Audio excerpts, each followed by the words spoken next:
doing this afternoon? Well, my name's Rondell Brewer, and I'm a career teacher. I've been doing it for 18 years. I've worked in comprehensive high schools, and I also work now in alternative high schools in Virginia Beach. So I've worked with every child, literally from the gifted spectrum all the way to the most at-risk child that you can actually have.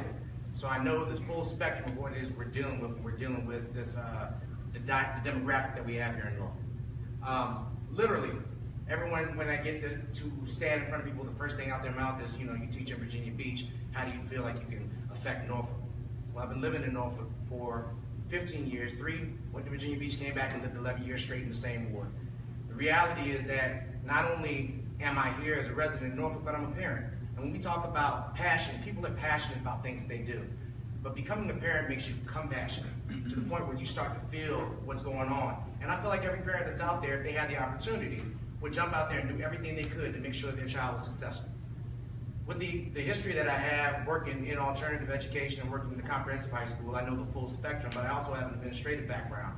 So I work with the Office of Student Leadership. I work with the kids who are put out of regular schools. I work and go to the crisis homes and work with social workers. So I know everything that there is to know about those avenues. I also know about what it is to be on school board because I've worked with those people when we have to go and take them for the hearings. We know what they're doing.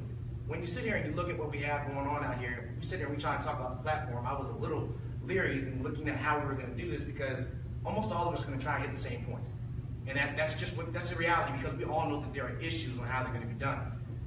One of the things that I've seen and I'm so excited about is having an elected board now is that it's no longer appointed. Now, we have the opportunity to try and be advocates for what's going on in our communities. The truth of the matter is once the board gets together, we have to work as a unified body. So none of us can make one change by ourselves, but we can be the voice for our ward. And that's the reality of what we have to do. We have to become the voice for our wards.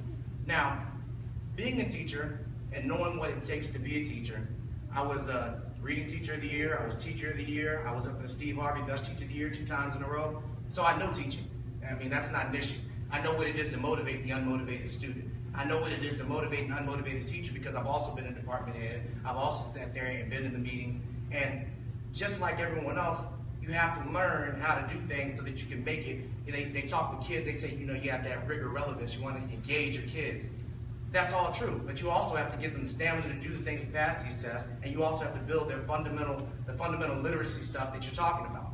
So when we're talking about the things that you're qualified to do, that's where I feel like I turned the corner on this. When we talk about these CTE programs, I got 2 interns in here today from Old Dominion. They're interning the campaign. We got to think outside the box. I literally wrote each of the colleges in the area and said, you know what, I'm running for a campaign. I know you have students in your political science department. Why not put them on the campaign so they can learn what's going on and they can see how politics works firsthand? So the reality is that's what we have to do is we have to sit there and open up these avenues. These are things that we're doing and we have so many ways to do it, but we actually have to have people that are going to try to do it.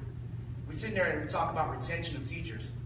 Yes, we want to make more competitive salaries, but a lot of people don't understand where the money to pay these salaries in the budget comes from the school board because it comes from real estate taxes. And Norfolk, because of the real estate taxes, because we have Norfolk State, we have ODU, there's a lot of real estate that they cannot tax.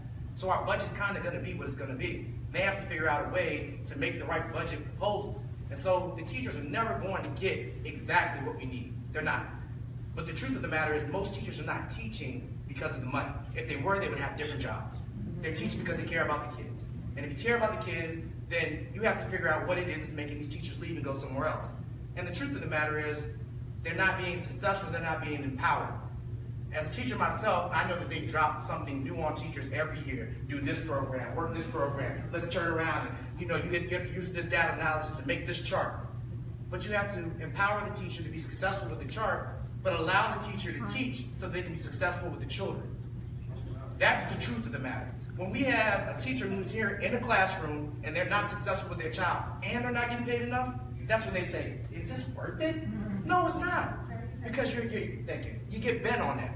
And, like we're sitting there talking about connecting the community, we're talking about doing this. We have to utilize community because all of us are necessary to make things work. Whether it's Ward 1, 2, 3, which I'm doing 3, remember 3. We all need to work together because we need each other in order to succeed. I mean, I have a million things to talk about. We only have 5 minutes. I literally at the beginning said, how do you say 5 minutes? But 5 minutes goes along. It goes like this. So I'm here. My interns are here. And if you guys have any questions, we'll be here. Good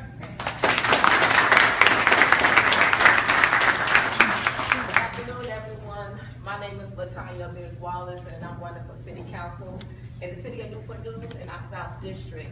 I am